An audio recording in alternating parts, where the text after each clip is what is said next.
The call came at 8:30 on a Tuesday, without preamble or courtesy. Just my mother's voice, steady, clipped, saying, "Don't bother flying to Tarongo Bay. We've decided to dissolve Carter Estates." 10 words, 10 syllables, if you count the tiny pause before she hung up. I replayed it once, not because I doubted her, but because I braced myself for some wave of feeling, a jab of anger, a tightness in my chest, anything. But all I felt was quiet. "My name is Rowan Carter." In that stillness, I heard what I'd always known. I was expendable. I am the younger child of two. My father, Marcus Carter, built Carter Estates from bare land, first as a small orchard, then as a profitable cider press, and, finally, as a boutique retreat on New Zealand's Coromandel Peninsula. My older brother, Owen, was the heir apparent, bold, charismatic, and prone to risk in the way our father admired. Me? I stayed behind the scenes. I managed harvest schedules, negotiated equipment leases, and balanced the books. Invisibly efficient. Easily overlooked. I didn't return my mother's call that night. I didn't ask why. I didn't forward the voicemail to my father, who had always preferred business talk in closed-door meetings. Instead, I texted 2 words. Understood. Then, I opened my laptop, logged into the co-ownership portal I hadn't accessed since we finalised last year's expansion loan, and did what everyone assumed I would. I removed my name, not out of spite or rebellion, but out of clarity. 2 winters ago, when Carter Estates needed a $1.8 million loan to install a new solar irrigation system, the bank required a guarantor with sterling credit. My brother's score was teetering. My father's assets were tied up in real estate covenants. Mine were pristine, an Ivy League MBA and a near-perfect FICO. No one asked. The paperwork simply arrived. I signed. I believed loyalty meant belonging, but over time I realised even father's cherished motto, "We shape outsiders into insiders," was really about control. Marcus Carter built the orchard like he built our family, rule by rule, vine by vine, leaving no space for softness. The land came first, the family a distant second. Owen, with his easy smile and reckless ambition, was rewarded with glowing praise, invitations to exclusive tastings, and even a company-paid trip to London. By 20, I was reconciling supply chain disruptions in silence. By 22, I was coordinating seasonal hiring across 3 outposts while conspicuously absent from strategy meetings. No thanks, no recognition. Just the implicit expectation that I would disappear behind the spreadsheets. My mother, Elise, never struck me as cruel. She simply vanished into her role, organising client retreats in the mornings, collating invoices in the afternoons, and then, in the evenings, pulling me aside to whisper, "Your father's building something for us." Be grateful, love. Grateful I tried to be. I studied relentlessly, accepted a scholarship to Stanford for my MBA, and even turned down a corporate offer in Auckland because Marcus said, "Family first, career second." I believed him, and so I stayed to help secure a lease on a second orchard in Tarongo Bay. 6 months of negotiations, 6 banks analysed, an interest rate lock for 3 years. And again, when they needed a co-signer, they handed me the papers and an uncapped pen. I paused, a heartbeat, then I signed. Back then, I thought I was investing in a shared future. Now, alone in my small Wellington flat, the voicemail still faint in my ear, I recognised the real pattern. Each signature made me more useful and more invisible. If you're quiet long enough, you start to mistake invisibility for peace. But it isn't. It's silence. And silence breaks in laughter. My brother's laughter, to be exact.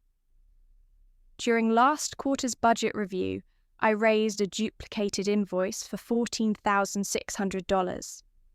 Clear error. Let it go, Owen said, flicking it away like chaff on his collar. He offers us premium apple varietals elsewhere. I looked to my father, hoping for a frown, a word of inquiry, but Marcus only sipped his coffee, eyes fixed on the vineyard view, and murmured, "Focus on bigger things, Rowan. Stop behaving like an outsider." That word sank beneath my skin and settled there. After that meeting, the changes began imperceptibly. The next morning, I went to log into our shared inventory system and found that my username had been deactivated. No notification, no temporary maintenance, just a locked screen demanding Owen's credentials. I emailed the IT manager with a polite request for reinstatement and received an automated reply about updating access rights. That afternoon, I tried to open the company credit card portal linked to my account and discovered the card had expired. Again, no explanation, just a terse note on the website. Account closed. Every time I asked for clarification, I got the same canned response. "We're in the middle of restructuring. Please hold off." Meanwhile, Owen effortlessly booked a flight to Melbourne for a cider trade conference under the company's expense code, complete with premium seating and a 4-star hotel. The disparity was impossible to ignore. I remember the exact moment I realised something fundamental had shifted. I was seated at my usual corner desk in the Wellington office, reviewing quarterly yield projections. A voicemail notification flashed on my phone. "Hey, sis, just FYI, Dad asked me to pick up your slack at the orchard after your access issues. Big news coming, Owen out." It wasn't sent. It was saved. A draft message that he never bothered to send me. That injustice lodged in my mind like an arrow. He was so confident that I would never see it. As I packed up my laptop that evening, I felt a quiet tightness. It was neither anger nor despair, but the ignition of something that felt more potent. Resolve. I knew I had to reclaim control over my own story. After all, I had done the hard work, nurturing saplings through droughts, negotiating vendor contracts during shipping crises, and keeping the books balanced when a freak frost wiped out half a season's crop. Yet, whenever I raised concerns beyond the ledger, questions about unaccounted expenses or shifts in production strategy, I was dismissed as too detail-oriented, or worse, as an outsider meddling in family matters. That night, I dusted off my laptop at home, opened a secure folder named Harbour Light, and began gathering every document I could access. Archived bank statements, vendor quotes, email threads, and copies of signed loan agreements. I photographed the faded signature blocks and cross-checked them with the master files I had downloaded years ago. I retrieved the hidden backup of our irrigation lease, which bore my name in multiple places. Then, I reached out to my old classmate from Stanford Law, Lena Hoffman. We hadn't spoken since graduation, but I knew she specialized in corporate governance and dispute resolution. Over coffee the next afternoon, Lena and I sat at a quiet cafe near Courtenay Place. I offered her a concise summary: unauthorized access revocations, unexplained credit card cancellations, and a hidden liability on the expansion loan. She flipped through the documents, browsed the email archives I'd forwarded, and tapped her pen thoughtfully.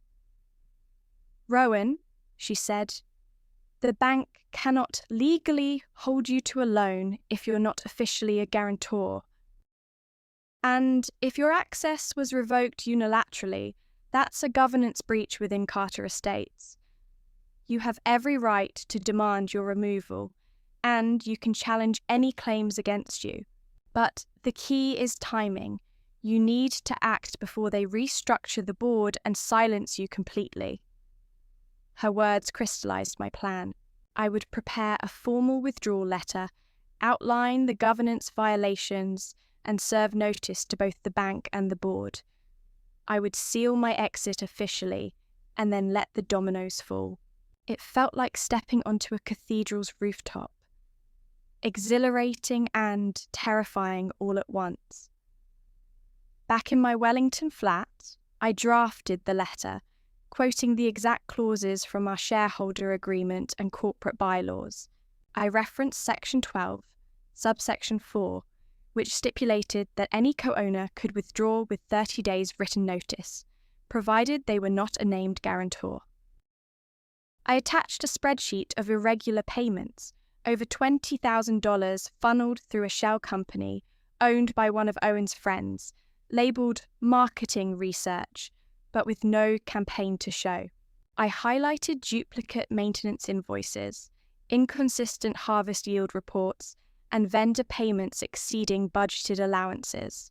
I organised everything meticulously and saved 2 versions, one to upload to the corporate portal, another to email directly to the bank's loan officer, James Whitaker, whom I had negotiated with during the solar project financing. The night before sending the notice, I barely slept. My mind raced with potential repercussions, lawsuits, defamation claims, family estrangement. Yet, beneath the apprehension, I felt a fierce clarity I'd never known. I wasn't doing this for revenge. I was doing it to assert my own agency, to reclaim my name from their control. At exactly 9 o'clock the next morning, I logged into the Carter Estates portal with my administrative credentials still intact. The screen greeted me with a message, "Amendment options available." I clicked Withdraw Co-Ownership, uploaded my signed notice and confirmed with my PIN. The confirmation was almost anticlimactic. Update received. Pending compliance review.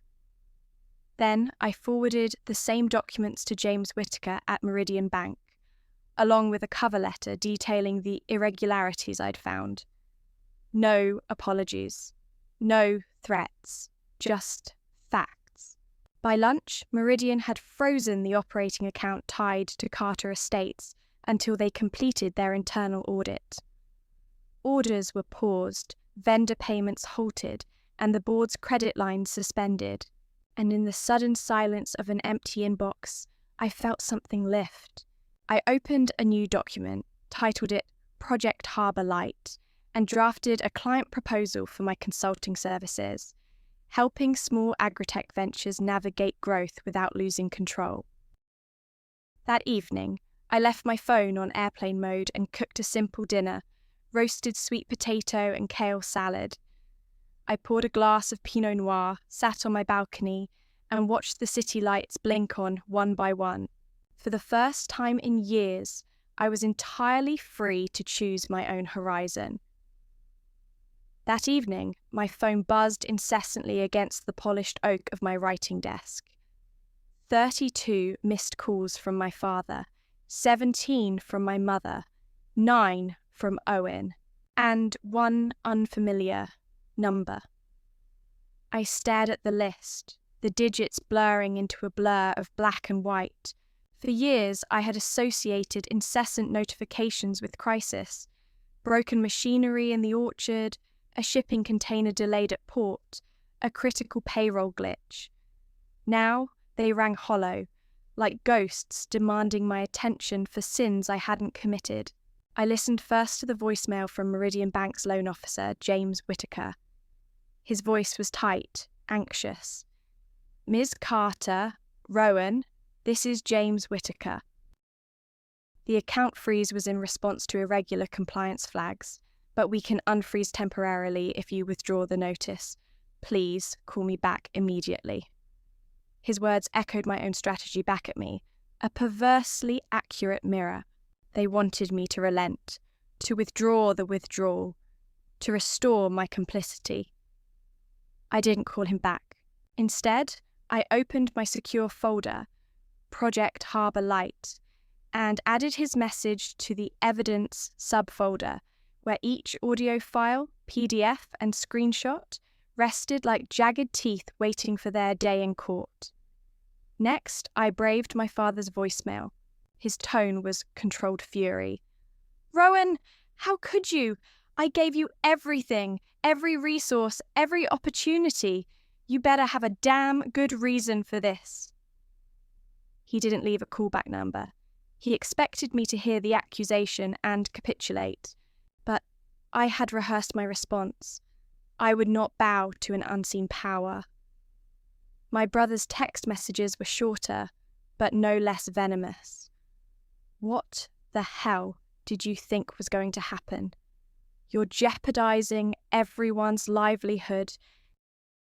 Call me or don't. Your choice." I scanned them, then hit archive.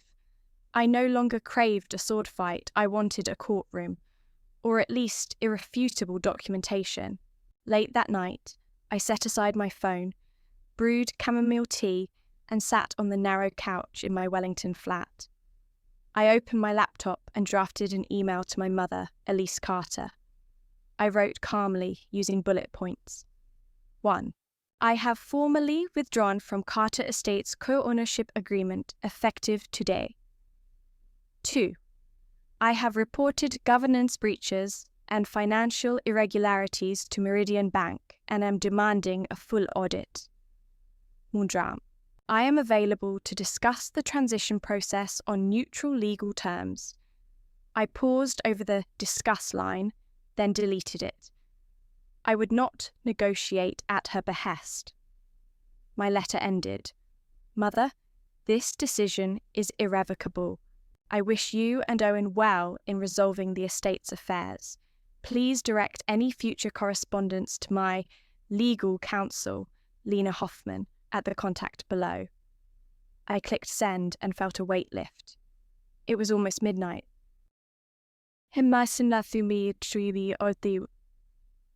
next morning, I awoke to silence. No pings, no voice notifications, only the distant hum of traffic outside my window. I stared at the ceiling, feeling for the first time in months that my body had permission to rest. I made strong coffee and walked to my home office, really the tiny alcove at the end of my living room, where a half-finished consulting proposal awaited my attention. As I reviewed the draft for a boutique agritech startup in Hawke's Bay, the doorbell rang. I crossed the small apartment, heart fluttering. A uniformed courier stood on my landing, holding a small white envelope with no return address. My name and street was scrawled in familiar handwriting. My own. I took it inside and carefully slit it open. Inside was a single sheet of embossed stationery. Carter Estates Tire Limited. Board of Directors. Notification of resignation beneath the letterhead, a paragraph. Ms. Rowan Carter. The board acknowledges receipt of your notice of withdrawal from co-ownership and governance activities, effective immediately. Your past contributions to Carter Estates are recognised. We regret your departure and wish you future success. It was signed by my father, and not just his printed name, but his actual signature, in deep blue ink. Below that, a second signature, Owen's, shaky and uneven. I stared at the page, feeling a complex swirl. Vindication, relief, regret. They'd finally put ink to paper, legitimizing my departure. And yet, it wasn't gratitude. It was a perfunctory formality. I placed the letter on my desk and dialed Lena Hoffman. She answered on the first ring, her voice bright. So they acknowledged it? I exhaled. Yes. Official, board approved. No legal recourse if they try to reinstate me. She chuckled. Now we wait for Meridian to confirm the audit results. In the meantime, you're clear. I felt tears sting my eyes. Tears of complicated victory. I hadn't expected an emotional release. I'd focused on facts and clauses. But as I hung up, I realised something. I was grieving an identity I'd carried for years. The family business had shaped me even as I shaped it. Letting go meant redefining who I was. I spent the rest of the morning crafting a blog post for my budding consulting practice, a curated narrative of independence, compliance, and ethical leadership. I framed it as a cautionary tale for emerging agritech founders, the perils of conflating family loyalty with business governance, the necessity of transparent accounting, and the power of asserting one's professional value. I attached a link to my LinkedIn profile and clicked Publish.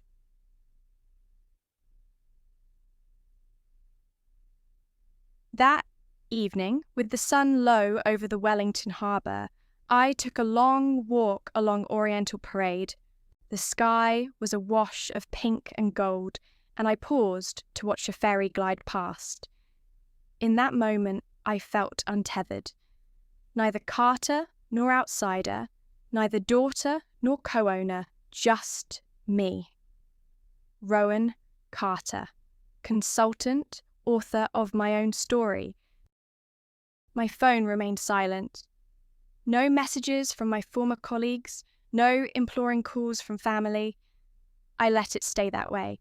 I reached into my tote bag, pulled out a small leather-bound notebook, and jotted 3 words at the top of a fresh page. New beginnings start here. Then I closed the notebook, tucked it under my arm, and continued walking into a future I would chart on my own terms. In the days that followed their formal acknowledgement, life settled into a new, deliberate rhythm. I awoke each morning without the familiar tightness in my chest, the one that had become second nature during countless board meetings, budget reviews, and crisis calls. Instead, I found a quiet anticipation, an eagerness to fill my hours with work of my choosing, rather than reactive firefighting. I spent my first full workday drafting a detailed roadmap for Harbour Light Consulting, my newly christened advisory practice. The name felt apt. The harbour had always been a place of refuge and renewal in Wellington, and I intended my firm to serve the same purpose for emerging agritech ventures. I outlined 3 core service offerings: compliance audits, financial governance workshops, and strategic exit planning. I crafted each section with precision, drawing on my personal experience of contractual clauses, lender negotiations, and board dynamics. As I composed the prose, I recalled the moment I first discovered the duplicate invoice of $14,600, a shock that had set the entire unravelling into motion. I imagined how that anecdote could resonate with a family-owned farm struggling to reconcile passion with profitability. I drafted sample case studies, how a small-scale microbrewery could avoid the pitfalls of undisclosed loans, how a sustainable fisheries cooperative might fortify its bylaws against unilateral board decisions, and how a boutique vineyard could formalise exit clauses to protect third-generation stewards. By midday, I had assembled a sleek 7-page proposal, complete with bullet point testimonials from my former Stanford classmates, 3 of whom had already agreed to endorse my credentials, and a polished fee schedule in New Zealand dollars. All numbers were spelled out in words: 1,200, 3,500, 18 months of advisory, 5% success bonus. I attached it to an email addressed to Aurora Moon, founder of Pacific Aquaponics, a woman-led startup in Hawke's Bay that had recently appeared in the industry press. When I hit send, a rush of exhilaration coursed through me. For years, I had fine-tuned other people's spreadsheets and board decks. Now, I was launching my own vessel. That afternoon, I received a call from Sabrina Kim, my personal accountant and confidant. Her voice was warm with excitement. "Rowan, I just filed your business registration. Harbour Light is official. The tax number is NZBN0985743321, and your first intake of clients can begin immediately." She read out the registration details patiently, and I repeated each aloud, savouring the sound of my own name printed on legal documents not tethered to Carter Estates. "Thank you, Sabrina," I said softly. I appreciate everything." She laughed. "This is only the beginning. Now, get out there and shine that harbour light." Hanging up, I realised how much I'd craved encouragement, simple validation that my work mattered. My father's praise had always hinged on conformity, my brother's on bravado. Sabrina's, by contrast, was rooted in partnership. Energised, I spent the rest of the afternoon updating my LinkedIn profile, replacing my title of Operations Director, Carter Estates with founder and principal consultant, Harbour Light Consulting, adding new skills in corporate governance, agritech, sustainability, and exit strategy development, and uploading a professional headshot taken last summer on the wharf, sunlight streaking across my wind-tousled hair.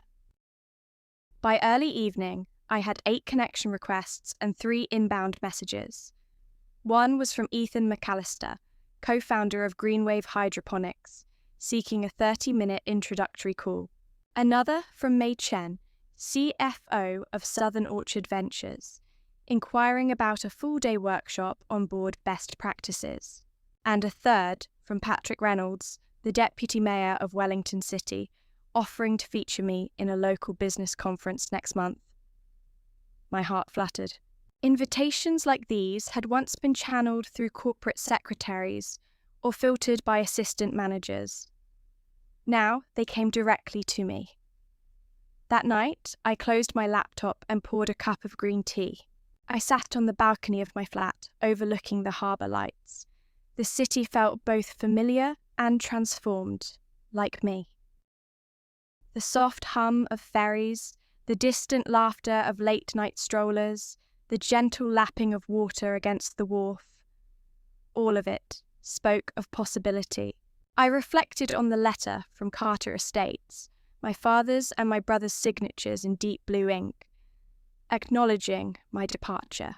It had arrived in a plain white envelope, but among its sterile formality lay a profound truth. I had reclaimed my name.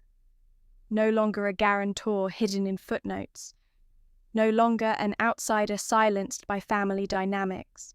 Tomorrow, I would prepare for my first client call with Pacific Aquaponics. I would review their financials, familiarise myself with their fish-to-plant ratios, and draft preliminary recommendations on tightening their governance charter. But for tonight, I allowed myself to feel the simple satisfaction of agency.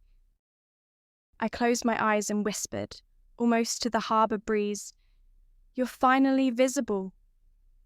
Then I sipped my tea, tasting the tang of lemongrass and mint, and let the city cradle me in its luminous calm.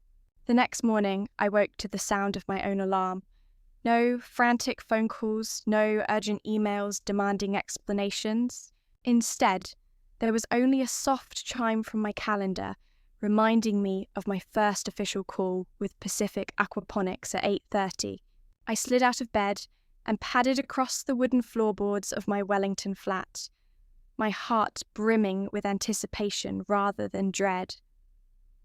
Over a mug of freshly brewed black tea, I reviewed the proposal I'd sent to Aurora Moon.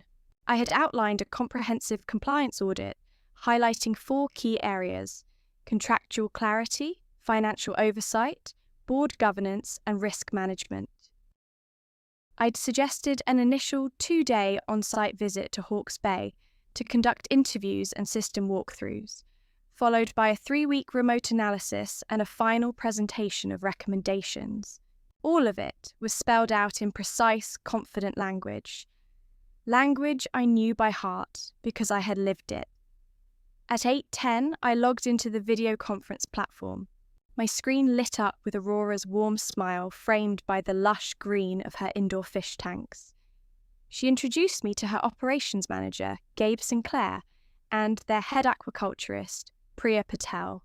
Within minutes, the meeting felt more like a collegial brainstorming session than a formal consultation.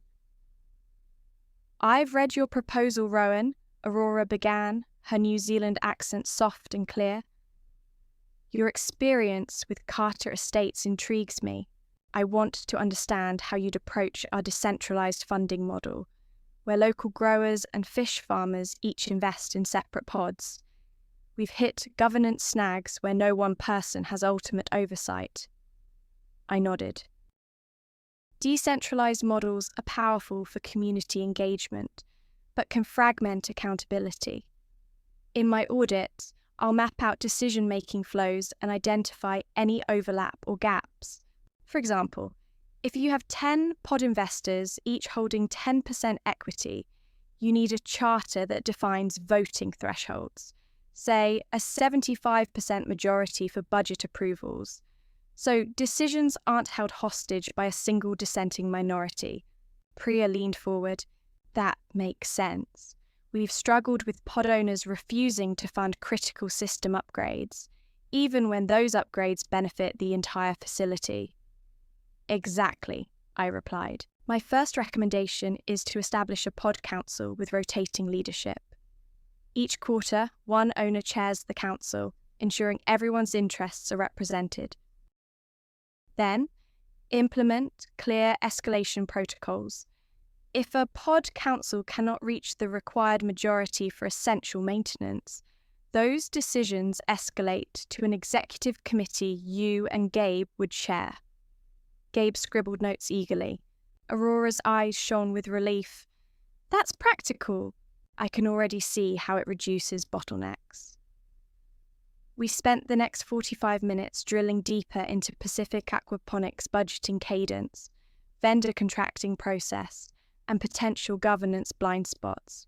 I walked them through a mock flowchart, showing how an annual budget proposal would move from pod investors to the council to the executive committee, then to the bank for funding release.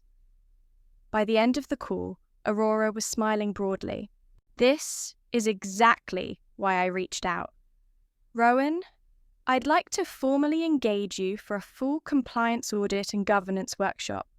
Can we start next Monday?" I took a steadying breath before responding. "Absolutely. I'll send over an engagement letter by end of day with the refined scope." After the call, I leaned back in my chair, marvelling at how seamlessly the session had gone.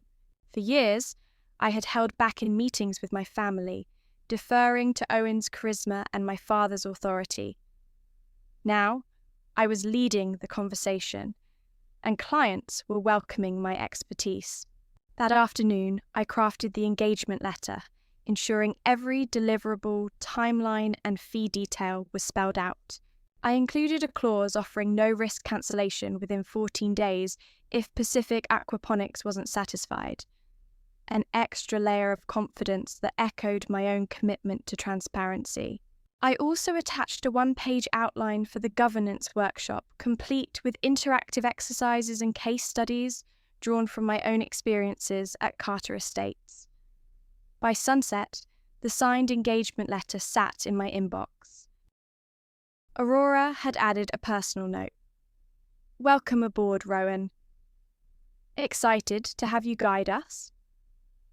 I printed the letter and placed it on my desk under a small brass paperweight, engraved with an anchor. A gift from Sabrina on the day I registered Harbour Light. It felt emblematic of my new stance, grounded, steadfast, and unafraid of the tides. That evening, I took a leisurely walk to the waterfront, the golden light of dusk shimmering on the harbour waves. I reflected on the journey from Carter Estate's back rooms, where my ideas were dismissed, to this moment of undeniable momentum. My phone remained silent, but I no longer equated silence with exclusion. Instead, it was the calm before the busy days ahead. I paused at a bench overlooking the water, opened my notebook, and wrote a new entry titled Milestones. Under it, I listed first client call completed, engagement letter signed, governance workshop outline drafted. Beneath those, I added a final line in bold, claimed my expertise, defined my value. I closed the notebook and looked up at the harbour lights twinkling like distant constellations. In that soft glow, I felt a deep sense of purpose.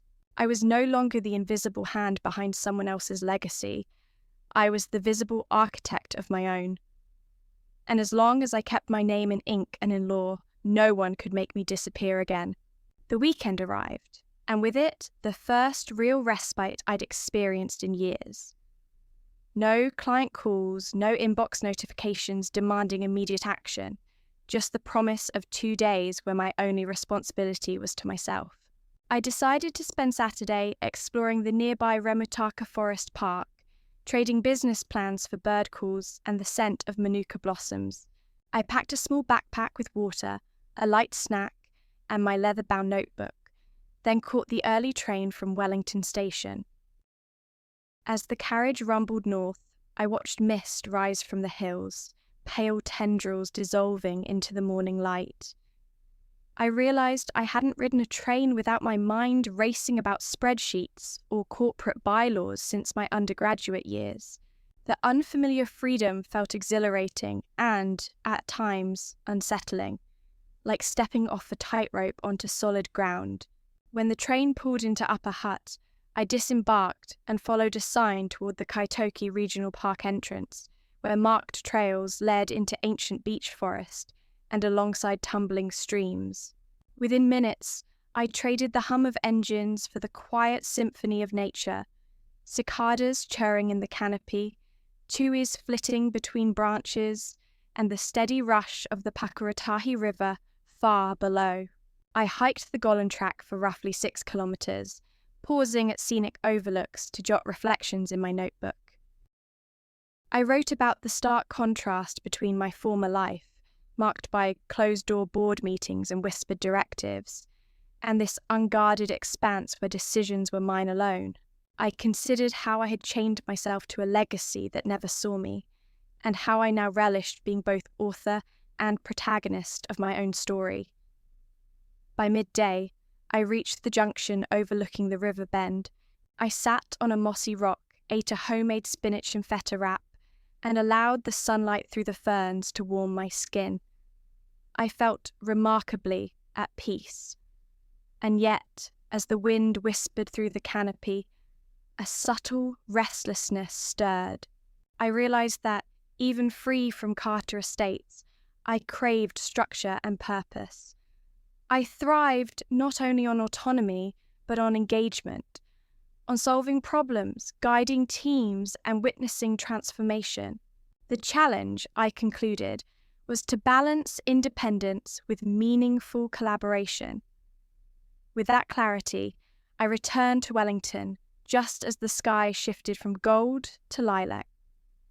In the evening glow, the city looked different, softer, less imposing. I walked to my favourite sushi bar near Cuba Street, ordered a vegetable roll and miso soup, and sat at the counter where the chef greeted me by name. The familiar warmth of local acknowledgement grounded me. I realised that building a professional identity outside of my family's shadow required not only legal separation, but also community integration.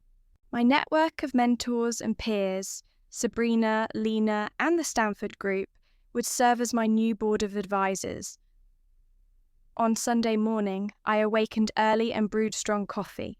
I spent the first hour writing a blog post titled Finding Purpose Beyond Legacy, recounting my hike and the insights gleaned amid bird calls and river spray.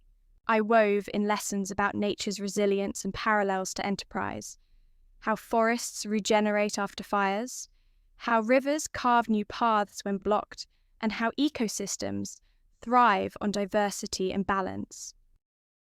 I concluded the post with an invitation to readers to share their own experiences of stepping beyond expectations and forging fresh trajectories. By lunchtime, the post had received dozens of views and comments, entrepreneurs and professionals sharing their personal forest metaphors and words of encouragement. I replied thoughtfully to each comment, fostering genuine connection rather than treating feedback as a checkbox. In these exchanges, I felt the first genuine sense of professional camaraderie I'd missed in years under Carter Estate's insular hierarchy. That afternoon, I organised my workspace for the week ahead.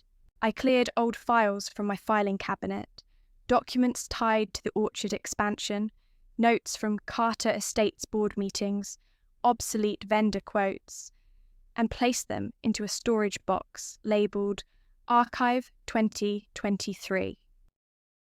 I filed my new consulting files under Harbour Light 2025 in crisp, colour-coded folders.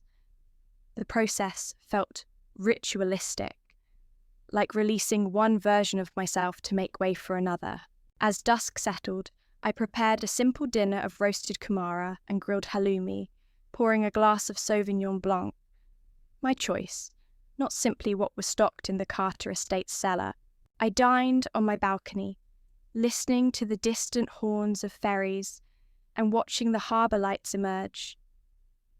I read through the engagement letter for Southern Orchard Ventures, mentally rehearsing the governance workshop I would lead next Tuesday.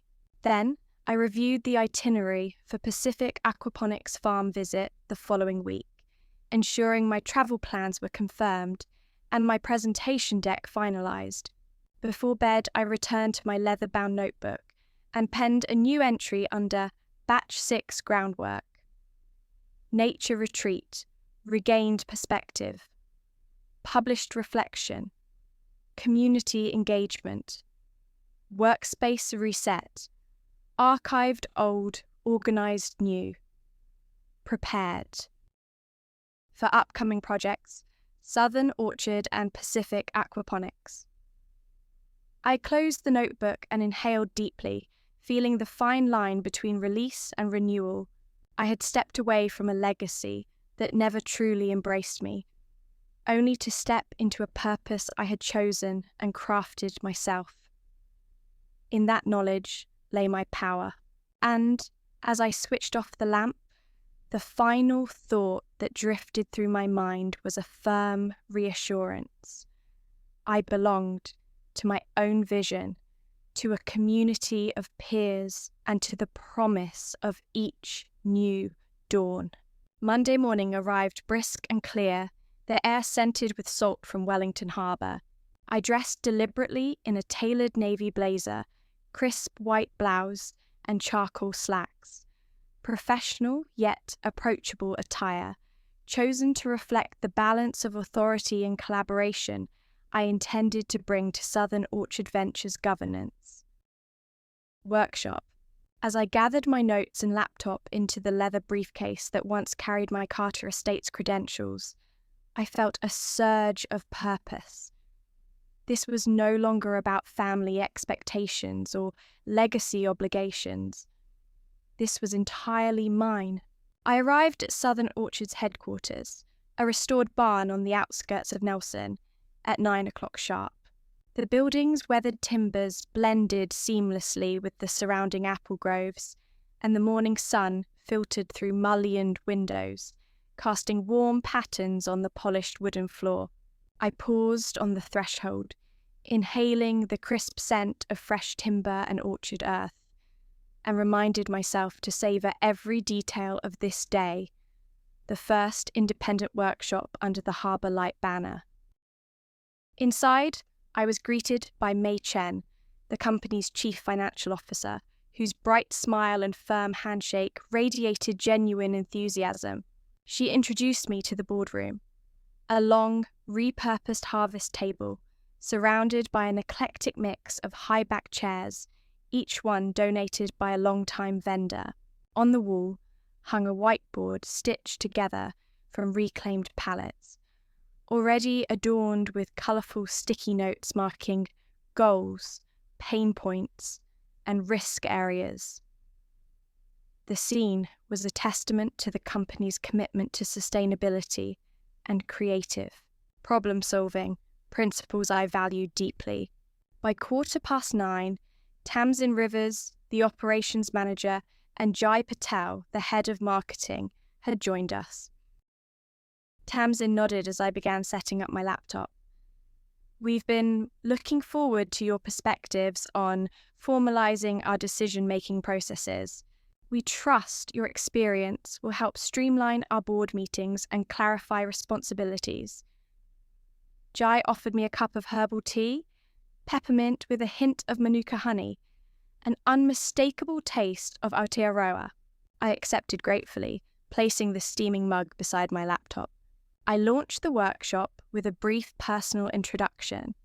How I had co-managed a multi-million-dollar expansion loan at Carter Estates, only to realize that governance without inclusion breeds invisible liabilities. I shared a sanitized version of the $14,600 duplicate invoice story, emphasizing how early detection and transparent escalation protocols can avert serious financial missteps. The room was attentive. Their nods and occasional note-taking signaled that they resonated with my experiences. Next, I guided them through a 5-step governance framework. 1. Define roles and responsibilities. Clear delineation of each board member's legal and operational duties. 2. Establish decision thresholds, specifying voting majorities required for budget approvals, strategic pivots, and emergency measures, whether simple majority, 2/3, or 75%. 3. Implement escalation protocols, outlining pathways for unresolved disputes to advance from project leads to executive committees or external arbitration. 4. Document and communicate, ensuring every decision, vote, and action item is recorded in an accessible digital repository with standardized meeting minutes and follow-up assignments. 5. Review and adapt, scheduling annual governance audits to refine the framework in response to growth, personnel changes, or market shifts. I elaborated on each step with concrete examples, inviting Tamsin and Jai to relate them to Southern Orchard's seasonal cycles, how harvesting schedules overlap with financial audits, how marketing rollouts depend on synchronized board approvals, and how rapid responses to weather disruptions require pre-approved emergency funds. When Jai mentioned an instance where a promotional campaign launch was delayed due to an absent quorum, I recommended incorporating a 48-hour emergency meeting provision, either in person or via secure video link, a guideline they immediately praised. At midday, we broke for lunch, a communal spread of locally sourced cheeses, crusty sourdough, and a vibrant salad tossed with orchard fruits. As we ate, we discussed real-world scenarios. How to handle a pod investor who withheld funding for a critical cold storage upgrade, how to mediate conflicts between older and newer shareholders, and how to integrate succession planning for third-generation family members. These conversations flowed naturally from the framework I'd introduced, indicating that my material was not just theoretical, but deeply applicable. After lunch, I facilitated an interactive exercise. Participants were divided into 2 teams and given a mock crisis scenario involving a sudden hopper failure in the juicing facility during peak harvest. Each team drafted a decision tree outlining the flow of approvals, from operations to finance to board sign-off, and then presented their solutions. The friendly competition sparked laughter, and underscored the importance of pre-established channels. When both teams converged on a similar escalation protocol, routing urgent approvals to a 2-member emergency committee, I knew we had hit upon a sustainable practice they could immediately adopt. By 3:30, we reconvened for final reflections. I invited feedback and addressed lingering questions about digital record-keeping tools and external audit schedules. Tamsin summed up the group's sentiments. "Rowan, your insights have already given us clarity. Tomorrow, we'll draft our own governance charter based on today's framework and aim to finalise it by next week." Her words filled me with quiet pride. This was tangible impact, far removed from the silent burdens I'd once shouldered under Carter Estate's roof. As the workshop concluded at 4:30, I gathered my notes and slipped them into a folder labelled Governance Workshop Summary, complete with action items and recommended timelines. I toured the facility with Jai, who showed me the cold rooms and the new storage annex, emphasising the very areas we'd addressed in the morning. Before departing, I paused at the orchard's edge, inhaled the crisp autumn air, and whispered a silent thank you to the forces that had led me here. Driving back to Wellington that evening, the road winding through golden hillsides, I reflected on how far I'd come. No longer the invisible co-signer whose name was buried in back-office portals. I was an acknowledged expert, guiding ambitious enterprises toward resilient futures. My phone, though still silent from familial fallout, remained a trusted conduit for client communications, and as the horizon stretched before me, I knew that every mile brought me closer to forging my own legacy, one built on transparency, inclusion, and the steadfast light I now carried within. I woke at dawn to the soft hum of my apartment's heat pump and the gentle glow of streetlights filtering through my curtains.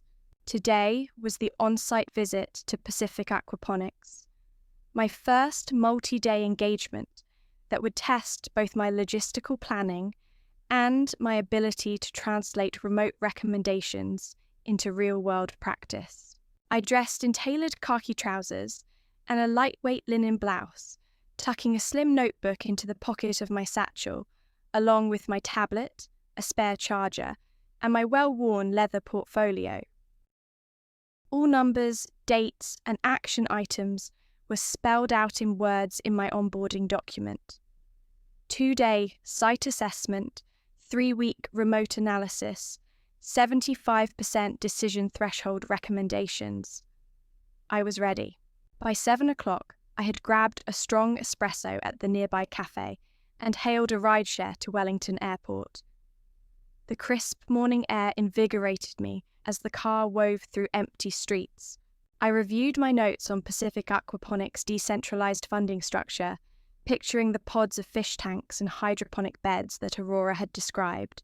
I had drafted a preliminary flowchart for decision-making protocols and flagged key questions about investor communication pathways. Confidence mingled with anticipation. This was the culmination of months of planning and the first opportunity to see my strategies in action. The flight to Napier was smooth, and as the plane descended over Hawke's Bay, the patchwork of vineyards and orchards gave way to clusters of sleek greenhouses and aquaponic facilities. From the window, I could just make out Pacific Aquaponics' main site, a complex of interconnected glass domes glinting in the morning sun. I checked my watch, 9:35, and texted Aurora, "I'm on site. Meet me by the main entrance gate in 10 minutes?" Her swift reply, "See you there, Rowan," set a smile on my face. At 10 on the dot, Aurora, wearing rubber-soled boots and company-branded coveralls, greeted me with a firm handshake. She introduced me to the site manager, Miguel Santos, whose quiet professionalism soon eased us into conversation. As we walked through the initial greenhouse, rows of tilapia glided beneath nutrient-rich water, while vibrant kale and basil sprouted from floating rafts. Miguel explained the morning system checks: water, pH levels, temperature regulation, and pump inspections. I observed carefully, taking notes on environmental controls and noting opportunities to integrate automated alerts into their dashboard. Alerts that would trigger notifications if pH drifted more than 0.2 units from the optimal 6.8 threshold. We moved next to the investor pavilion, where a circular table stood surrounded by ergonomic chairs. Colour-coded charts on a whiteboard indicated each pod's equity share and investment timeline. I asked Aurora and Miguel to walk me through a recent budgeting impasse that had stalled the purchase of a backup generator. Aurora explained that one investor had withheld funds pending approval from the council, and the delay had threatened to shut down pumps during peak heat. It was exactly the kind of scenario I had addressed in our remote sessions. I pointed to the flowchart I'd sketched on my tablet. Here, you can see the escalation protocol at work. When a pod council fails to reach a 75% majority within 48 hours, the matter escalates to the executive committee, yourself and Gabe. In practice, you can convene via secure video link and approve emergency purchases up to a predefined spending cap, say 5,000 New Zealand dollars, without waiting for full council consensus. Aurora nodded thoughtfully, envisioning how to update their governance charter accordingly. For the next 2 hours, we cycled through functional areas: finance, operations, and community relations. I conducted interviews with 2 pod investors via video call, observing how their communication preferences varied, from email to text to phone calls, and recommending a centralized digital portal where they could track agenda items, cast votes, and upload supporting documents. I demonstrated a prototype interface on my tablet, showing how alerts and reminders would pop up based on decision deadlines. By midday, we convened under the investor pavilion for a working lunch: locally baked bread, artisanal cheeses, and freshly pressed apple juice. Over the meal, I facilitated a mini workshop. I asked each participant to share one governance challenge they faced. Then, we collectively mapped solutions using the framework from the workshop at Southern Orchard. The exchange was energizing. One investor, Kiri T. Ware, suggested incorporating a monthly summary newsletter summarizing key decisions and next steps. I encouraged them to formalize this in their communication protocol, ensuring transparency and accountability. After lunch, I led a hands-on training session on digital record keeping. I walked Miguel through setting up a secure folder structure on their cloud platform. First-level directories for board minutes, financial reports, and audit logs. Second-level subfolders by date. And a clear naming convention. For example, Year 2025, month March day, 15 Investor Council minutes. We practiced uploading sample meeting minutes and tagging action items with due dates. By the end of the session, Miguel was confidently navigating the interface and assigning tasks to colleagues. At 4 p.m, we gathered for closing reflections in the investor pavilion. Aurora expressed her gratitude. "Rowan, you've given us a roadmap that's practical and tailored. We leave today with clear next steps and the tools to implement them." I reviewed our agreed-upon action items, updating the bylaws to include emergency escalation provisions, launching the investor portal by month-end, and scheduling a quarterly governance audit starting in 6 weeks. I promised to follow up with a detailed report and draft revisions to their governance charter within 10 business days. Later, as I packed my portfolio, Aurora walked me to her electric vehicle. She handed me a small token, a handcrafted wooden token engraved with the company's logo. "For your harbour light," she said with a warm smile. I slipped it into my pocket, feeling its smooth weight against my hand. On the drive back to Napier Airport, I reflected on the day's flow: observation, dialogue, demonstration, and co-creation. It had been more than just ticking boxes. It had been about building trust and empowering the team. My phone buzzed with a message from Aurora. Already hearing positive feedback from investors. You've transformed how we govern. I allowed myself a moment of pride and satisfaction. The flight back to Wellington carried me home as daylight faded into dusk. Wellington's lights welcomed me back as the plane descended. By 9 that night, I was in my flat, reviewing my notes and drafting the on-site assessment report. The room felt quiet yet alive with possibility. I poured a cup of chamomile tea and opened my leather-bound notebook to a fresh page titled Pacific Aquaponics Day 1 Insights, beginning my reflections. Effective Emergency Escalation Protocol defined. Investor Communication Portal designed. Digital record-keeping tools implemented and tested. Governance Charter draft to be delivered in 10 days. I closed the notebook and leaned back, windows open to the gentle Wellington night. For the first time in years, I was leading enterprises through transformation on my own terms. And as I switched off my desk lamp, the final thought drifting through my mind was simple and certain. I was not just visible, I was indispensable. I woke before sunrise on my second morning at Pacific Aquaponics, the faint glow of dawn just beginning to silhouette the glass domes against the sky. Today's agenda was to observe day-to-day operations, fine-tune the governance templates we drafted yesterday, and meet with the finance and legal teams to review the proposed bylaws. I dressed in a light grey jumpsuit, a practical combination of professionalism and ease of movement for walking between greenhouses, and slipped my tablet and notebook into a canvas tote. By 7:15, I was in the investor pavilion, where a pot of herbal tea still steamed beside yesterday's coffee mugs. I poured myself a cup, mint and lemon verbena, and reviewed the draft governance charter on my tablet.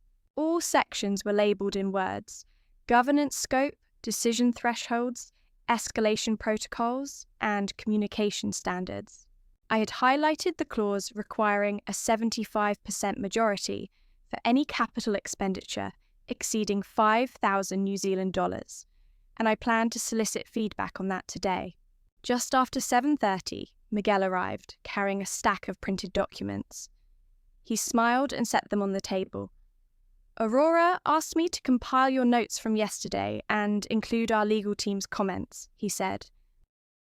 We'll start with your escalation provision and then review the investor portal mock-up. I nodded gratefully and opened my notebook to the page titled Day 2, Governance Refinement. At 8 o'clock, Aurora joined us, followed by Leah Turner, the in-house counsel, and Gabe Sinclair, who handled operational finance. Leah wore a crisp navy suit, and Gabe carried a laptop loaded with spreadsheets. We greeted each other warmly, and I began by walking them through the refined escalation flowchart. 1. Issue identification. Any pod investor or operations lead can flag a critical decision via the investor portal. Dusra. Council review. The pod council has 48 hours to vote on proposals. 3. Executive escalation. If no decision is reached, the proposal escalates to the executive committee, currently Aurora and Gabe, for approval within 24 hours. Nangavde. Emergency overrides. For safety or compliance matters, the committee can authorize expenditures up to $5,000 immediately, with post-implementation reporting. Aindavde. Audit notification. All escalations and overrides are recorded automatically in the audit log and must be included in the next quarterly audit report. As I spoke, Leah interjected with legal context. We should add a provision requiring written notification to all investors within 12 hours of an executive override, she suggested. That ensures transparency and protects your fiduciary duty. I agreed, tapped my tablet, and updated the framework in real time, verbally confirming the change with the team. Next, I projected the investor portal prototype onto the pavilion's large screen. I demonstrated how flagged decisions would populate a dashboard, with colour-coded statuses, pending, approved, escalated, and closed, and how investors could subscribe to automated email summaries at weekly or monthly intervals. Gabe pointed out a scenario. What if an investor misses the escalation window entirely? I showed him a fallback mechanism. The system sends a text reminder twice, after 24 and after 36 hours. And if the investor still does not respond, the proposal automatically escalates to the executive committee. Everyone nodded in agreement. After that session, we walked through the facility a second time. I watched technicians monitor water quality sensors and observed how the backup generator hummed quietly in its enclosure. At each station, I asked targeted questions. How do you document temperature deviations? Who is responsible for logging maintenance on the pumps? What reporting cadence do you follow to reconcile vendor invoices? Each answer revealed a nuance to integrate into the governance charter. I made notes in my leather portfolio, ensuring that every operational insight found its way into the final document. By midday, we reconvened for a working lunch on the outdoor patio, a generous spread of mezzi platters, fresh bread, and locally pressed apple cider.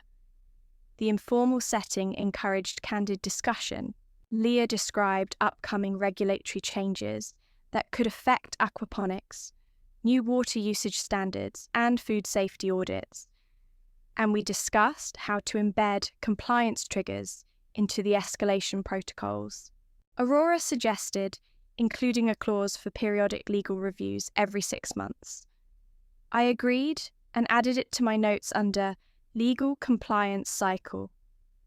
The afternoon was reserved for finalising the draft charter. We sat around the harvest table, each of us with a printed copy. I guided the team through each section, reading aloud the definitions and provisions. When we came to the director nomination process, Leah recommended specifying term lengths. 2-year terms, with a maximum of 2 consecutive terms, unless a special resolution extends them. We debated briefly and settled on her language, then moved on to quorum requirements. 51% of pod votes, or at least 5 investors present.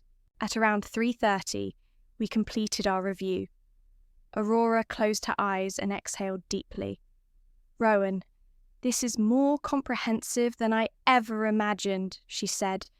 You've taken our feedback and created a governance charter that will serve us for years. Gabe grinned, and the investor portal interface matches the document seamlessly. Leah added, from a legal perspective, it's rock solid. I felt a warm glow of accomplishment as I packed up my materials. Before departing, I handed each participant a branded USB drive engraved with Harbour Light Consulting, containing the digital charter, investor portal templates, and a 15-page implementation guide with timelines. Aurora thanked me with a heartfelt handshake and said, I can't wait to roll this out. We'll schedule a rollout meeting next week to onboard all investors. I offered my assistance for that session as well, ensuring a smooth transition. On the drive back to Napier Airport, I reflected on the 2 days I'd spent immersed in their operations, observing, advising, and co-creating. I realised that the most fulfilling work came not from drafting documents in isolation, but from collaborating to solve real-world challenges. My phone buzzed with a text from Lena. "Just saw your update on Meridian's audit. All clear, no liabilities. Congrats." I smiled and replied, "Thank you. Ready for whatever comes next." The flight to Wellington carried me home beneath a sky streaked with sunset hues. As the city lights unveiled themselves below, I felt grateful for the journey. A trajectory that had taken me from the silent corridors of Carter Estates into the warm glow of Harbour Light Consulting. And though another busy week awaited with Southern Orchard's workshop follow-up and remote advisory calls, I felt steady, anchored by the knowledge that each step I took was mine to define. I returned to Wellington just before dusk, the city lights twinkling like a field of fireflies below my taxi window. My head buzzed with the day's lessons, the clarity that came from refining Pacific Aquaponics governance charter, the satisfaction of seeing investors nod in agreement around the harvest table, and the confidence I felt as I handed out those branded USB drives. Yet, even as I replayed those moments in my mind, I knew there was work waiting back at my flat. Updates to my report from Meridian Bank, follow-up with Southern Orchard Ventures, and the email to Aurora outlining next steps for their investor portal rollout. The evening air carried the scent of sea salt and jasmine from nearby gardens, reminding me that home was not just a state of mind, but a physical place I had chosen. By 6:30, I was settled at my writing desk. A fresh pot of peppermint tea steamed beside my laptop, and I opened the file titled Pacific Aquaponics On-Site Assessment, Day 2. I reviewed the document structure. An executive summary, key findings, governance charter draft, investor portal mockups, implementation timeline, and a list of recommended next phase activities. Each section had numbered headings spelled out in words, 1, 2, 3, and so on, ensuring consistency with my branding guidelines. I refined the language, adding the changes Leah Turner had suggested. The 12-hour investor notification after executive overrides, the 6-month legal review cycle, and the 2-year term limits for board members. I cross-checked every clause against the corporate bylaws and tested each hyperlink to supporting documents. At 8 o'clock, I paused to send the finalised report to Aurora and her team, along with a calendar invitation for the investor portal kickoff meeting on the 1st of next month. I wrote a concise cover email.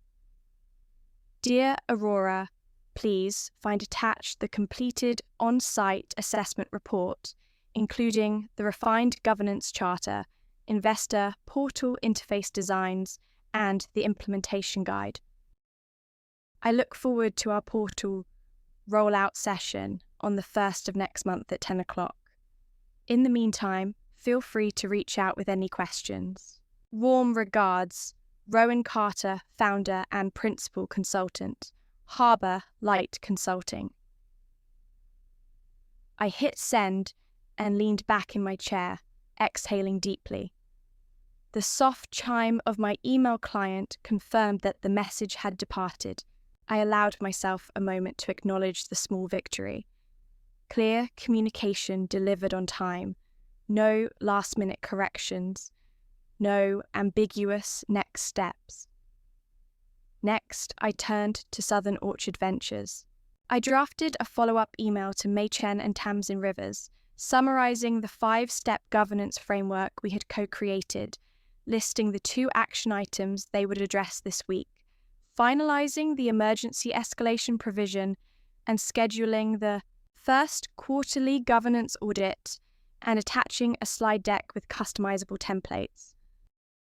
I suggested a virtual check-in call later in the week, proposing Thursday at 3 o'clock.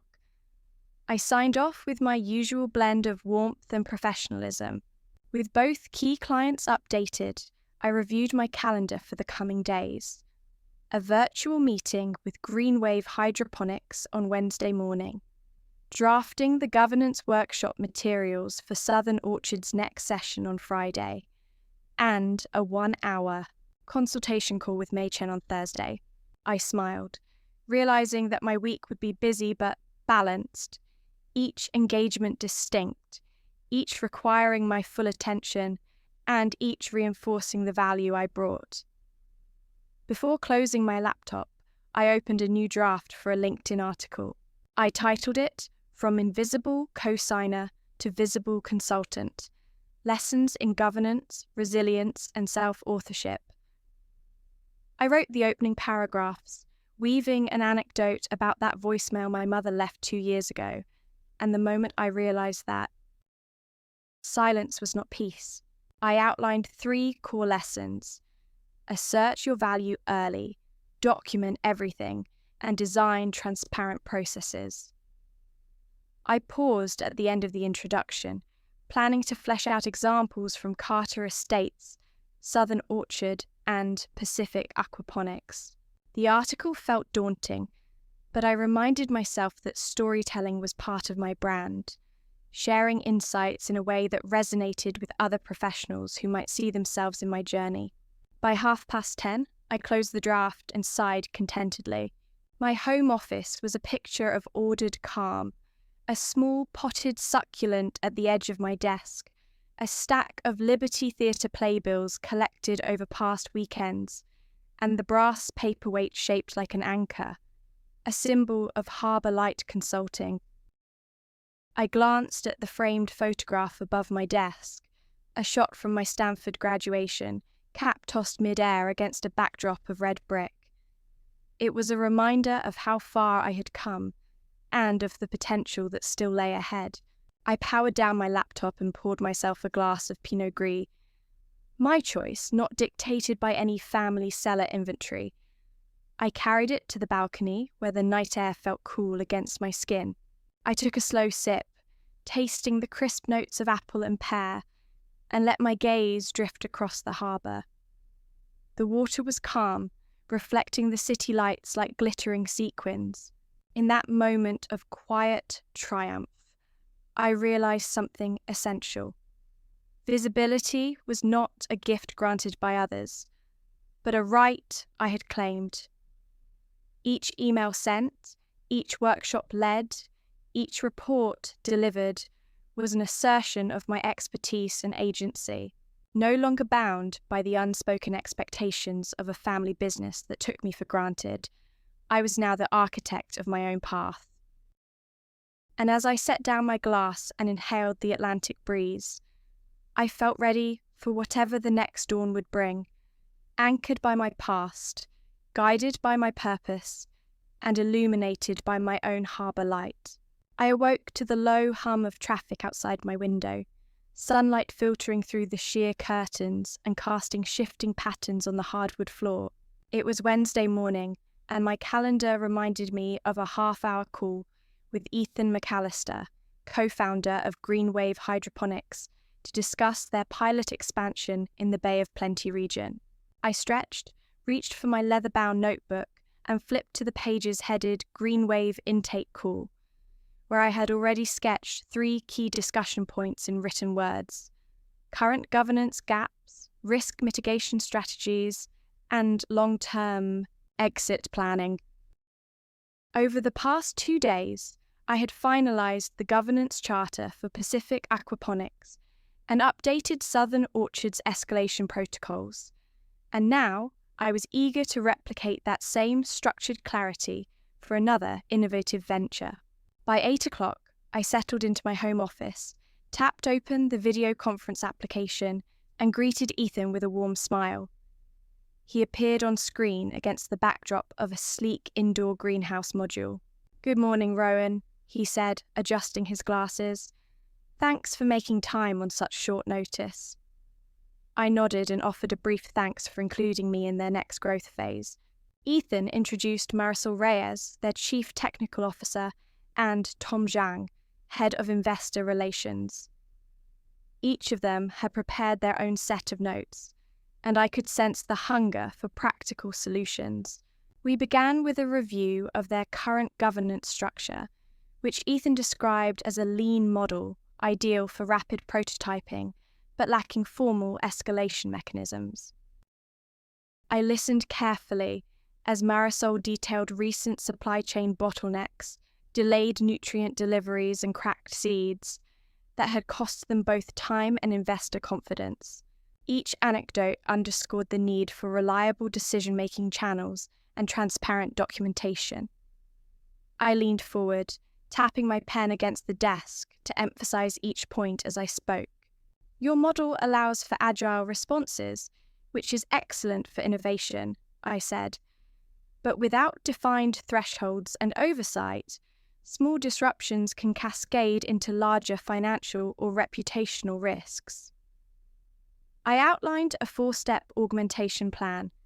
First, implement a tiered approval matrix based on project size. Second, institute a monthly financial reconciliation ritual with assigned leads. Third, develop a risk register that maps potential supply chain failures to response protocols. And fourth, schedule quarterly stakeholder town halls to keep investors and employees aligned. Tom nodded appreciatively. That risk register sounds promising. How would we structure it? I opened my shared screen and displayed a template. Columns labelled risk description, likelihood, impact level, primary owner, and mitigation action. For each supply chain node, you assess the likelihood on a scale of low, medium, or high, and the impact likewise. Then assign a primary owner, perhaps your procurement manager, to monitor and trigger mitigation actions, such as sourcing alternative suppliers or increasing buffer stock. This transforms abstract worries into concrete tasks. Marisol chimed in. This will help us track issues systematically. I can see how it dovetails with our existing project management tools. I smiled, recalling the countless vendor disputes I had quietly resolved under Carter Estate's roof, and how a similar register would have spared me sleepless nights. We spent the next 45 minutes walking through examples: delayed shipping of biologically certified seeds, power outages affecting greenhouse climate controls, and unanticipated fluctuations in fish mortality rates. For each, we drafted sample entries in the register and role-playing conversation snippets to illustrate how the approval matrix and stakeholder town halls would occur in practice. At the end of the call, Ethan and Tom expressed their gratitude. "Rowan, this is exactly the structured approach we needed," Ethan said. "We'll pilot the register this week and set up our first town hall next Friday."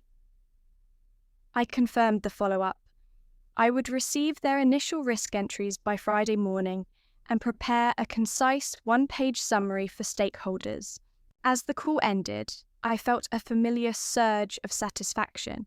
Another team empowered, another governance framework taking shape.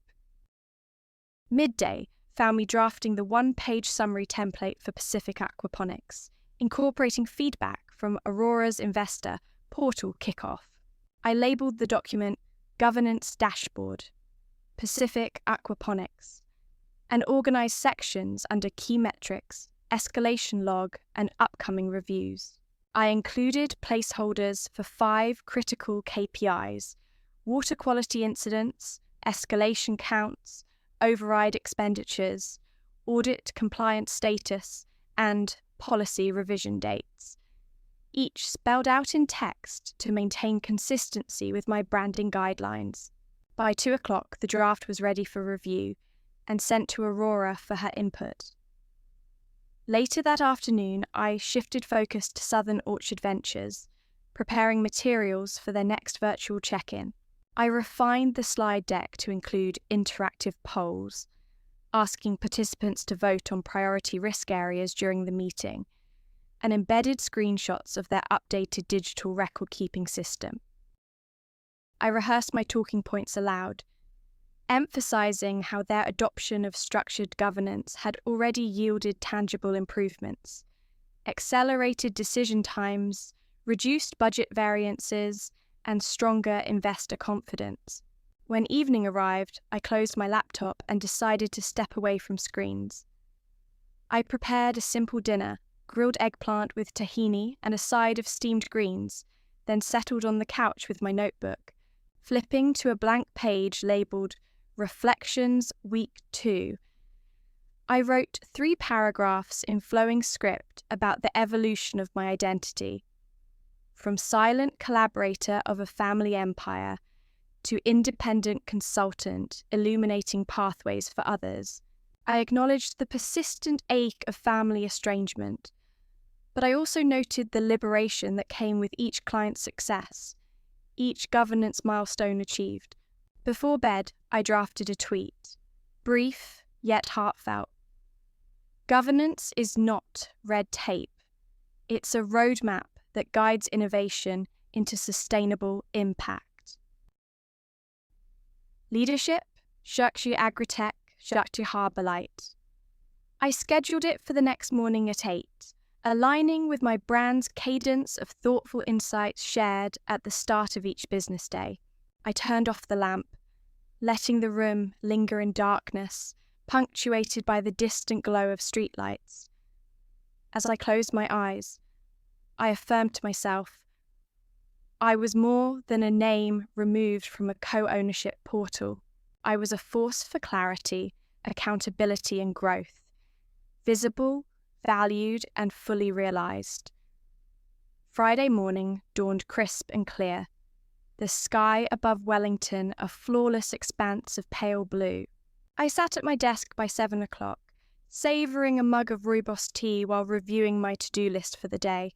My first task was to finalise the 1-page stakeholder summary for Green Wave Hydroponics, based on the risk register entries Ethan had sent overnight.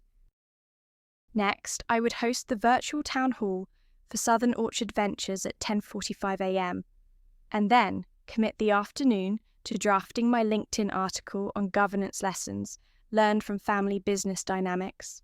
Each item on the list was spelled out in words, 1 document, 2 meetings, 3 articles, to keep me centred in my branding guidelines. By 8:15 a.m, I had updated the Greenwave summary with 7 identified risks, each rated as low, medium or high, with corresponding mitigation actions and owners. I emailed the finished file to Ethan and Tom with a brief note. Dear Ethan and Tom, please find attached the governance dashboard template populated with your initial risk entries. Let me know if any adjustments are needed before your first town hall next Friday. Regards, Rowan. Their swift reply, looks perfect, thank you, brought a quiet glow of satisfaction. I closed that project folder and opened my town hall slides for Southern Orchard Ventures. At 10, I logged into the virtual meeting room, greeted by Mei Chen, Tamsin Rivers, and 4 other board members. As they joined, I shared my screen and began with a recap of our 5-step governance framework, emphasizing the emergency escalation protocols and the newly adopted quarterly audit schedule. We moved then into a live poll.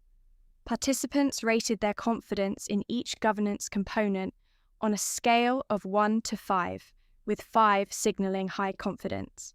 The real-time results lit up the side of the presentation. Most scores clustered at 4, indicating solid endorsement, but also room for fine-tuning. I invited comments. Peter Davies, their logistics lead, mentioned a lingering concern about vendor contract renewals slipping through the cracks. I suggested scheduling an annual vendor review session in their calendar, assigning specific dates and owners in their shared portal. Lana Brooks, a pod investor, asked whether the investor newsletter could include a brief governance tip of the quarter to reinforce best practices. I encouraged her to draft the first tip herself, fostering ownership and buy-in. By 11:45, we had agreed on 3 actionable steps: integrate the vendor review meeting into the board calendar, pilot the governance tip newsletter next month, and circulate revised board minutes within 3 business days of each meeting. After thanking everyone and closing the meeting at noon, I made myself a quick lunch and turned to my draft LinkedIn article. I titled it, "When Family Legacy Fails, How Governance Can Save Your Business," and began weaving in the narrative of my own journey. From the moment I first logged into the co-ownership portal to remove my name, through the laughter-tinged sting of being called an outsider, to the clarity I discovered in collaborating with Pacific Aquaponics and Southern Orchard Ventures, I interspersed 3 key lessons: document everything, set clear decision thresholds, and embrace transparent escalation. As I wrote, I imagined potential readers, entrepreneurs wrestling with unspoken family expectations, or solo founders seeking to formalize processes without sacrificing agility. I described how a well-structured governance framework can become both a shield against mismanagement and a beacon for sustainable growth. By 2:30 p.m., the article was polished and ready.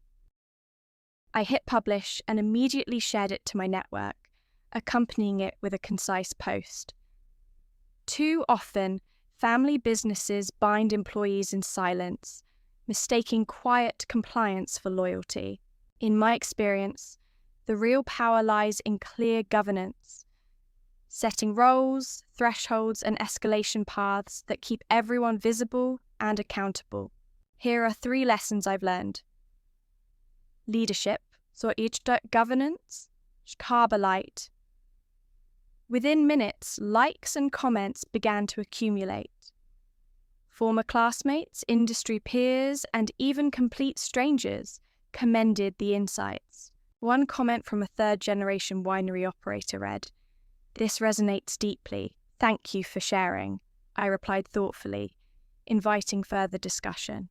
The final task of my workday was to sketch out a keynote presentation for the local Wellington Business Summit, which I had been invited to speak at next month. The theme was Innovating Through Governance, and the organisers had requested a 20-minute talk, followed by a 10-minute Q&A. I outlined 4 main sections: my personal narrative, the 5-step framework, case studies from clients, and practical takeaways for audience members. I planned to open with a striking anecdote, recounting the terse voicemail from my mother that set me on this path, and close with a call to action, encouraging business leaders to audit their own governance practices within 30 days. By 5 p.m., I leaned back in my chair, satisfied with the day's progress. I dimmed my desk lamp, poured a glass of orange-infused water, and stepped onto my balcony to inhale the evening air. In the distance, I could see the silhouette of the harbour bridge, lights reflecting on the water below. My phone, silent of family calls, buzzed gently with client messages and social media notifications, proof that I was no longer invisible but intentionally engaged on my own terms. As twilight deepened, I closed my notebook, its pages filled with reflections, task lists, and milestones, and whispered a quiet affirmation. I define my own legacy. Then I turned in early, knowing that tomorrow would bring new challenges and opportunities, each one a chance to shine my harbour light a little brighter. I awoke on the morning of the Wellington Business Summit, feeling a familiar flutter of adrenaline mixed with quiet resolve. After weeks of preparing my keynote, titled Innovating Through Governance, I was ready to stand before a packed auditorium of entrepreneurs, executives, and investors and share the story that had reshaped my own path. I dressed in a tailored forest green sheath dress and a slate grey blazer, chosen to convey both approachability and authority. Every detail had been considered. My speaking notes printed in a clean serif font, my slides polished with the harbour light teal accent, and my laptop pre-connected to the venue's AV system. By 8:30, I was backstage in the summit's grand hall, the scent of fresh coffee and pastries drifting through the air. I ran through my opening lines one last time, the crisp voicemail from my mother, the moment I realised silence was not peace, and the decision to reclaim my name from Carter Estates. I reminded myself that I was not simply recounting a personal journey, but offering a blueprint for sustainable leadership. As I paced the wings, I closed my eyes and took 3 deep breaths, feeling the steady thrum of my heartbeat as a source of energy rather than anxiety. At precisely 9, the MC introduced me. Ladies and gentlemen, please welcome Rowan Carter, founder and principal consultant of Harbour Light Consulting, here to speak on how clear governance can drive innovation and resilience. Applause rippled through the room as I stepped onto the stage, microphone in hand. The auditorium lights dimmed, and the first slide appeared behind me. A simple statement in white text on a dark background. Silent compliance breeds invisible liabilities. I began. 2 years ago, I received an unadorned voicemail. Don't bother. Coming home? Family ties are severed. 18 words that echoed the culmination of years spent managing a multi-million-dollar family enterprise, quietly, efficiently, and invisibly. That day, I learned that being useful is not the same as being included. Governance taught me that clarity and accountability are not bureaucratic obstacles, but the very scaffolding that allows innovation to flourish. As I clicked to the next slide, the audience leaned forward in their seats, some nodding, others scribbling notes. I walked them through the 5-step framework I had used with Pacific Aquaponics and Southern Orchard Ventures, defining roles and responsibilities, establishing decision thresholds, implementing escalation protocols, documenting and communicating, and reviewing and adapting. For each step, I shared a concise anecdote. The $14,600 duplicate invoice that went unnoticed, the council vote that deadlocked financing for a critical generator, and the automated audit log that restored trust at Pacific Aquaponics. Midway through my talk, I paused and posed a question to the audience. How many of you have been part of a decision that stalled because roles were unclear? Hands shot up, more than half of the room. I invited one executive to share her experience, a frozen budget meeting at a tech startup that nearly cost them a promising partnership. Her story underscored the universal pain of ambiguity. I nodded empathetically. When you know exactly who decides what and how, you unlock agility. Governance is your accelerator, not your brake. I transitioned to a live poll, asking attendees to rate their organization's confidence in each governance component on a scale of 1 to 5. The results projected in real time. Most scores hovered around 3, indicating room to grow. I encouraged them. Treat that 3 as your starting line. Map your governance gaps, assign owners, and commit to a 30-day sprint to implement pilot protocols. As I reached the final section of my presentation, I shared 3 keys to lasting impact. 1. Lead with transparency. Publish meeting minutes and audit summaries to build collective ownership. 2.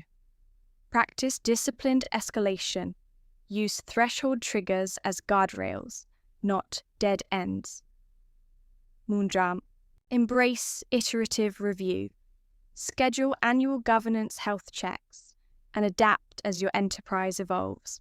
To illustrate, I projected a brief video clip of Pacific Aquaponics Investor Portal in action. Color-coded statuses, automated reminders, and integrated audit logs. The audience watched as investors cast votes, managers approved emergency purchases, and legal counsel received instant notifications. The room buzzed with visible fascination. I closed with a personal reflection. Leaving Carter Estates was not an abandonment of loyalty, but an embrace of authenticity. I stepped into my own visibility, and in doing so, I lit the harbour light for others to follow. Governance isn't about controlling people, it's about empowering them to act with clarity and confidence. The final slide read simply, "Make yourself visible. Illuminate your path." I stepped back and the auditorium erupted in applause, an echo of resonance I had never experienced in family boardrooms. After the keynote, a line formed at the stage door. Summit organisers, fellow speakers, and attendees alike shook my hand, offered compliments, and asked for follow-up consultations. One CEO approached me with a business card and said, "Rowan, your framework is exactly what we need as we scale internationally. Let's talk next week." As evening fell and the summit wound down, I reflected on the power of stepping into the light of one's own story. That day, I did more than deliver a presentation. I invited an entire community to rethink how they define leadership. And as I packed away my notes and slides, I knew the harbour light, my own and those of the organisations I guided, would continue to shine well beyond Wellington's harbour horizon. I awoke the morning after the Wellington Business Summit feeling both exhilarated and contemplative. My keynote had concluded to enthusiastic applause, yet the day's success carried with it the weight of new responsibilities. I rose early before the city stirred and brewed a pot of rich French press coffee. I carried my mug to the balcony, where the first fingers of dawn crept across the harbour's shimmering surface. Below, ferries glided silently. Above, seabirds wheeled in pale sky. I savoured the solitude, reflecting on how far I had travelled since the terse voicemail that prompted my departure from Carter Estates. My name, once a mere signature on back-office portals, was now spoken with respect and interest across boardrooms and conference halls. But respect and interest demanded sustenance, actionable strategies, consistent delivery, and unwavering integrity. By 8:30, I was at my writing desk, opening the folder labelled Post-Summit Follow-Ups. I reviewed a stack of business cards. The CEO of an agritech startup in Rotorua who wanted a governance audit, the head of a venture capital firm seeking a workshop on board dynamics, and the director of a sustainability incubator hoping to feature me in an upcoming panel discussion. I transcribed each contact into my digital Rolodex, names spelled in full, titles and affiliations noted precisely, follow-up dates assigned. My practice had become a meticulous choreography.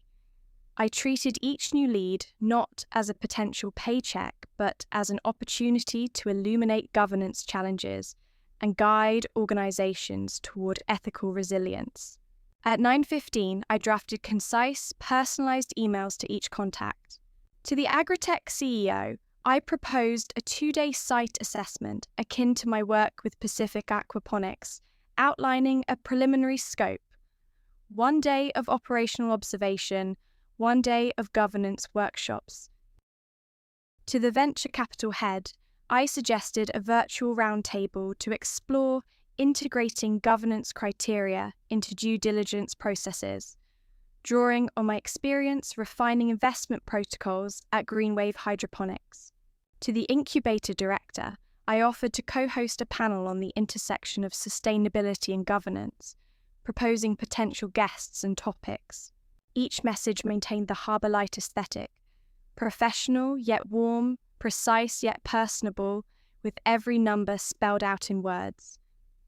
By 10, I transitioned to client work for Southern Orchard Ventures. Their virtual rollout meeting was scheduled for 11 a.m, providing another chance to facilitate best practices in their new investor portal.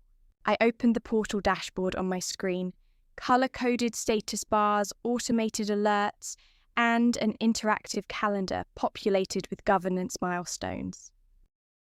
I reviewed the 3 pilot governance tips they had agreed to circulate: 1 on annual vendor reviews, 1 on emergency escalation transparency, and 1 on quarterly audit summaries. I prepared a brief slide deck highlighting early wins: a 20% reduction in decision-making bottlenecks, a 15% improvement in vendor payment timelines, and unanimous positive feedback from 4 pilot investors. At 10:45, I logged into Southern Orchard's virtual meeting room. Mei Chen, Tamsin Rivers, and 5 additional investors greeted me with eager anticipation. I began by sharing the portal analytics. 24 alerts triggered for escalation protocols in the first week, all resolved within the prescribed 48-hour and 24-hour windows. I highlighted case studies of 2 instances where the emergency override clause had authorized a $4,000 equipment repair, preventing crop spoilage during an unexpected frost. Each example underscored how clear governance structures translate directly into operational resilience and financial stability. We then moved into a collaborative brainstorming session. I asked each participant to propose 1 improvement based on their portal experience. Peter Davies recommended adding a weekly digest email summarizing all open and closed escalations, a suggestion I agreed to implement immediately. Lana Brooks suggested incorporating a feedback form for each escalation resolution to capture investor satisfaction ratings. Tamsin Rivers proposed an annual governance retreat to review the portal's functionality and strategic updates. I captured each idea, promising to integrate them into the portal's upcoming revision cycle. By noon, the session concluded with a renewed sense of collective ownership. I closed my laptop with a feeling of quiet pride, knowing that the frameworks I introduced were not static artifacts, but living systems, refined through continuous input. My phone buzzed with a message from Aurora Moon. Just reviewed the portal analytics. Team engagement is off the charts. Thank you, Rowan. I replied with genuine gratitude and a commitment to deliver the next portal iteration by month's end. In the early afternoon, I turned to my LinkedIn article's engagement metrics. Overnight, the post, "When Family Legacy Fails, How Governance Can Save Your Business," had garnered over 80 comments, 300 likes, and a reach extending into 4 continents. Readers shared their own governance pain points: stalled board decisions, unclear role definitions, and the silent erosion of family enterprises. I replied to each comment with concise advice and links to relevant resources, fostering an active dialogue. In these exchanges, I found not only validation, but also inspiration for future content. Case studies to compile, questions to address, and best practices to distill into downloadable guides. By 3 p.m., I drafted an outline for a comprehensive ebook. The Harbour Light Handbook, Governance for Sustainable Growth. The proposed chapters included 1 on governance fundamentals, 1 on designing escalation protocols, 1 on digital tools and analytics, 1 on board dynamics, and 1 on case studies showcasing transformational success. I envisioned it as a free resource for my network, a tangible manifestation of my commitment to accessible, actionable governance wisdom. As the late afternoon sun cast long shadows across my workspace, I closed my notebook and sat back, reflecting on the trajectory of the past months. From the moment I removed my name from Carter Estates 2 years ago, I had embarked on a journey from invisibility to visibility, from silent compliance to empowered consultancy. Each workshop led, each keynote delivered, each governance system implemented had reaffirmed my purpose: to guide organizations toward transparent, resilient leadership. And as I prepared to structure the Harbour Light Handbook, I recognized that my own evolution mirrored the frameworks I championed: defining roles, setting thresholds, escalating wisely, documenting meticulously, and reviewing continuously. I stood and poured myself a fresh cup of rooibos tea, savouring the aroma of peace and possibility. Outside, Wellington's skyline shimmered in the golden light, a testament to the promise of new beginnings. I raised my cup in silent salute to the harbour light within, steady, illuminating, and ever guiding toward horizons of clarity and integrity. Tomorrow would bring new challenges, new collaborations, and new opportunities to make myself and my clients truly visible. And with that reassuring thought, I returned to my desk, ready to chart the next chapter of my journey. The following morning, I stirred before dawn once more, the familiar hush of my Wellington flat greeting me like an old friend. Today marked the culmination of my Harbour Light Handbook project. I would finalise the manuscript and send it to the designer team, transforming my years of governance frameworks, case studies, and personal reflections into a cohesive guide. As I dressed in comfortable slacks and a soft cashmere sweater, I felt a quiet excitement, the kind that comes from nearing the finish line of something deeply meaningful. By 6:30, I settled at my writing desk with a fresh pot of Earl Grey tea and opened the document titled Harbour Light Handbook Final Draft. The table of contents stood before me in clean serif type. Introduction, From Invisible to Visible. Chapter 1. Defining Roles and Responsibilities. Chapter 2.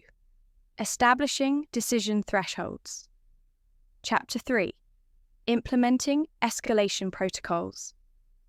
Chapter 4. Documenting and Communicating. Chapter 5. Reviewing and Adapting. Case Studies. Pacific Aquaponics, Southern Orchard, Green Wave Hydroponics, Key Takeaways and Practical Templates. I scrolled to the first chapter, where I had woven in my anecdote about overseeing seasonal hiring at Carter Estates and the lesson that authority, without inclusion, breeds silent resentment. My goal was to illustrate how clearly defined roles empower every stakeholder, whether that is a third-generation family member or a first-time investor, to contribute confidently. I polished the language, ensuring each numbered list used words 100%, 2 roles, 3 approvals, and so forth, to maintain consistency throughout the text. Next, I advanced to Chapter 2, where I refined the section on decision thresholds. I re-emphasized the importance of specifying majority vote requirements, simple majority, 2/3 or 75%, and linked these to real-world scenarios. I added a sidebar titled Thresholds in Practice, drawing on the Pacific Aquaponics funding impasse that I had resolved through a 48-hour voting mechanism. I described how that protocol not only prevented operational shutdowns, but also built trust among reluctant investors. By 8 o'clock, I reached Chapter 3, Implementing Escalation Protocols. Here, I expanded on the 5-step framework introduced in my speeches and workshops, illustrating each step with numbered bullet points and diagrams. I introduced a new element, a flowchart template labeled Protocol Alpha, showing how an issue flagged by any team member moves through council review, executive escalation, and audit notification. I included a note on customization. Businesses can adjust the spending cap for emergency overrides, 5,000, 10,000 or more, depending on their scale. At 9:15, I paused to take a sip of tea and review the Chapter 4 draft on documenting and communicating. I had already described best practices for record keeping, file naming conventions such as Year 2025 month May Day 27 meeting minutes, and the value of automated audit logs that track every escalation and override. I supplemented the chapter with a testimonial from Mei Chen of Southern Orchard Ventures, who noted a 20% improvement in stakeholder engagement after adopting these methods. I formatted her quote in italics, adding a brief footnote to acknowledge her permission. By 10:30, I arrived at Chapter 5, Reviewing and Adapting. This final chapter underscored the necessity of scheduling annual governance health checks, appointing an independent reviewer or rotating committee to assess and refine protocols. I referenced the 6-week follow-up audit at Pacific Aquaponics and the quarterly reviews implemented at Greenwave Hydroponics. I framed these practices as the engine of continuous improvement, ensuring governance frameworks remain aligned with evolving goals and market conditions. At 11, I moved to the case study section. I crafted 3 concise yet vivid narratives. Pacific Aquaponics: how I established an emergency override clause, built an investor portal, and saw a 15% reduction in operational downtime. Southern Orchard Ventures: how a 48-hour council vote mechanism and a quarterly governance retreat strengthened board cohesion and improved decision times by 25%. Greenwave Hydroponics: how a risk register and stakeholder town halls transformed fragmented communications into coordinated action, fostering a 10% uptick in investor satisfaction. Each story was written in the first person, maintaining the narrative intimacy that guided readers through both triumphs and challenges. I ensured that all numerical data appeared as words, reinforcing my commitment to clarity and stylistic consistency. By 12:30, I reached the key takeaways and practical templates section. Here, I included a set of downloadable templates, a 5-step governance checklist, an escalation flowchart, a sample board charter outline, and a risk register spreadsheet. I wrote a brief introduction for each template, inviting readers to adapt them to their own contexts. I closed the handbook with a short epilogue. Your governance journey. Governance is not a destination, but a journey, one that evolves as your organization grows, diversifies, and adapts. By defining roles, setting thresholds, documenting decisions, and reviewing processes, you illuminate the path forward. Let the Harbour Light Handbook be your guide, and may you always remain visible, accountable, and empowered. At 1 p.m., I saved the final draft, exported it as a high-resolution PDF, and attached it to an email to my design team with the subject, line Harbour Light Handbook Final Manuscript. My message read, "Hello team, please find attached the final manuscript of the Harbour Light Handbook. All chapters are complete and templates are embedded in the final section. Kindly proceed with layout design and let me know if any formatting adjustments are needed. I aim to launch the handbook by the end of this month. Thank you for your support, Rowan Carter." I clicked send, and a wave of accomplishment washed over me. 2 years earlier, I had removed my name from a family enterprise that had taken me for granted. Today, I was sending my name into the world as the author of a comprehensive guide, an embodiment of my expertise and lived experience. By 2 p.m, I took a break to step outside. The Wellington sun was warm on my face as I walked along the waterfront, notebook tucked under my arm. I felt grounded and expansive at once, a woman who had claimed her visibility and, in doing so, had illuminated a path for others.